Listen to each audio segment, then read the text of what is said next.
Chat, a new Convoke list just dropped, and it's probably more consistent than Just Guy, so you might want to check it out. Hi everybody, I'm Ryan, and today we're going to talk about Boros Convoke. Something has happened with the release of Aether Drift that has made Boros Convoke pretty viable and powerful. So we're going to talk about card choices in the deck, the overall strategy of the deck, and what exactly we're doing with this deck. The cards.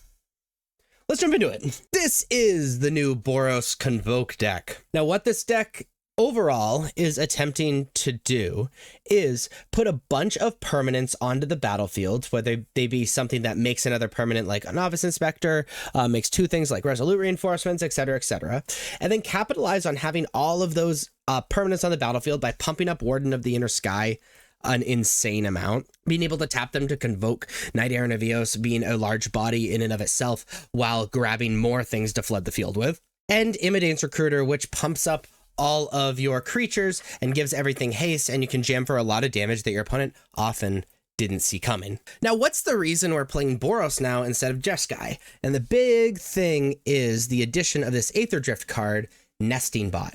Now, it's a 1/1 for 1 that when it dies, create a 1/1 colorless artifact creature token, and it has max speed. This creature gets +1/+0. So what? This is the decent aristocrat card, but what are we going to do with it? Well, you see, it's an artifact in and of itself, and it being an artifact that we can target with Gleeful Demolition, and then not only target it with Gleeful Demolition, but be able to get another creature, so we immediately have 5 creatures on the battlefield, is incredibly powerful. Especially it is white itself, so it can just act like what you need to convoke Knight Errant of Eos. So this is the biggest reason. We're replacing a Spyglass Siren, and then it just becomes about being really consistent rather than having to play all these different colors so that we have enough targets for Gleeful Demolition and enough things for Warden of the Inner Sky. So Nesting Bot allows us to do that. Now, Spyglass Siren has definitely some benefits, but this is just so much better because it's consistent, and we're an aggro deck. We really need to be consistent. So there's a couple of different categories that this deck creates. So I'm going to take just a second and show you them. So these are the different categories in the Boros Convoke deck. Now, as 3 major categories, we have kind of combo pieces, I would call it, like ways to flood the board, payoffs from flooding the board, and then this is removal. So let's talk about the removal first, and then we can talk about the meat and potatoes of the deck. Case the Gateway Express. Actually, I might even put this in the payoffs section. Yeah, so we're gonna keep that in payoff section, actually. So as far as the early layers of the deck, we have Nesting Bot, which I've already talked about. Novice Inspector, which is a creature of itself, but also creates a clue, which is an artifact that can be targeted with Gleeful Demolition. Clockwork Percussionist, which is a 1-mana artifact creature with haste. When it dies, exile the top card of your library. You may play it until the end of your next turn. It's a 1/1.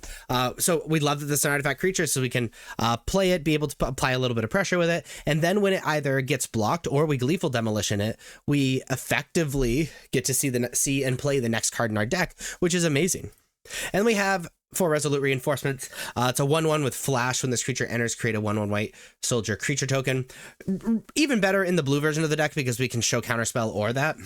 But really, we're just playing this as a 2 creature for 1 card situation. Gleeful Demolition is a 1 red sorcery. Destroy target artifact.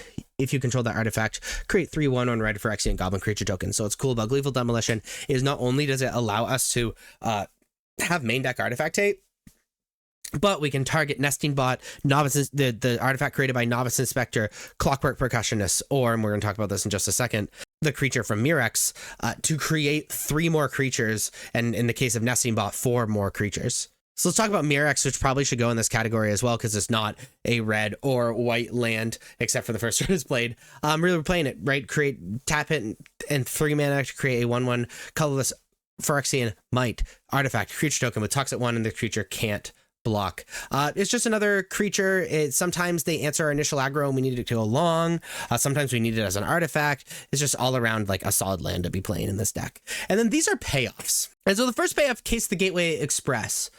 So this is a 2-mana case. When it enters 2 target creature you don't control, each creature you control deals 1 damage to that creature. So if we have a bunch of creatures on the board, we can get almost anything out of the way. And then you solve it if you've attacked with 3 or more creatures this turn, we flood the board, so we attack with 3 or more creatures quite often. And when it's solved, creatures you control get +1/+0. So it's a removal, and also it's an anthem that is very, very easy to turn on. We're playing Warden of the Inner Sky, which is nice because it's a 1-mana creature. It's a 1/2, which is solid. And we can tap 3 untapped artifacts and or creatures you control to put a +1/+1 counter on Warden of the Inner Sky. Scry 1, activate only as a sorcery. So we can flood the board, put a bunch of +1/+1 counters on it. And then what's cool is if it has 3 or more counters on it, it has flying and vigilance. So it can block big things, attack for a lot, in the air if we just invest some creatures into it. And really we can very often just like play the creatures and tap the summoning sick ones to Warden of the Inner Sky, or just tap these artifacts like the Clue that we don't really care about. We're playing 4 Imidane's Recruiter. It's a 3-mana 2/2. When Imidane's Recruiter enters, creatures you control get +1/+1 and gain haste until end of turn. So what's great about that is we get to flood the board, flood the board, flood the board. If we have some extra mana, some new creatures, because they'll get haste, Imidane's Recruiter, everything gets bigger, jam, and deal an insane amount of damage that your opponent doesn't expect. The adventure side of Imidane's Recruiter, just even though we'd play it anyway with that ability, is create 2 2/2 White Knight creature tokens with vigilance. If we're casting that side, something's probably gone a little wrong. But it's nice because even though it's very mana intensive, it goes along with our initial game plan, and it's a way to like catch back up, especially since we can follow it up with Imidane's Recruiter. We're playing some Sanguine Evangelist. This could also be in the combo piece pile, but the reason I put it in the payoff category is because it has Battle Cry. So it's a 3-mana 2/1 that gets a 1/1 flying back creature token onto the battlefield when it enters or dies, which is kind of cool because it can survive some board wipes. It's a payoff because it has Battle Cry. If you attack with it, so not the same turn it comes out, so it's not as good as Imidane's Recruiter, it pumps your whole team +1/+0, which allows us to get a payoff for going super, super wide. We're playing War Leader's Call. It is a 3-mana enchantment. Creatures you control get +1/+1, so we already see why this is a payoff. And whenever a creature you control enters, War Leader's Call deals 1 damage to each opponent. So we're able to play it, pump up our team, attack for a whole bunch, likely more than their opponent was expecting, but then future creatures that we play can get that little extra reach, especially after a board wipe. And then the biggest payoff, in my opinion, is Knight Errant of Eos. It is a 5-mana 4/4. However, it has Convoke, which means you can tap creatures alongside lands to pay for this card, and every creature you tap counts as 1 mana of that creature's color. So we can play this as early as turn 2 by going turn 1 Artifact Thing, turn 2 Gleeful Demolition, Knight Errant of Eos. Or maybe even another 1-drop, and we can just tap creatures, which is an amazing, amazing start. So it's a big creature of itself. However, when Knight Errant of Eos enters, look at the top 6 cards of your library. You may reveal up to 2 creature cards with mana value X or less from among them, where X is the number of creatures that convoke Knight Errant of Eos. Put the revealed cards into your hand, then shuffle. So this card is essential to this deck because we get to have a nut hand, fill our hand with other things after we already apply a threat, which is really important. And it can grab nearly everything in our deck, even more Knight Errant of Eos if you used only Convoke creatures. So it's a giant, giant payoff. So that's what we're doing. We're trying to fill the board. We're trying to play one of these payoffs or multiple of these payoffs after we fill the board and defeat our opponents with a very difficult to answer and weird aggro.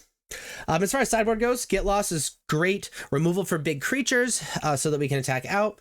Also deals with planeswalkers really well and enchantments like out of the domain deck. And we can use it on our own thing to create map tokens if we really need a target for Gleeful Demolition or Warden of the Inner Sky or whatever. We're playing 3 Invasion of Gobakhan because board wipes are really, really rough for this deck.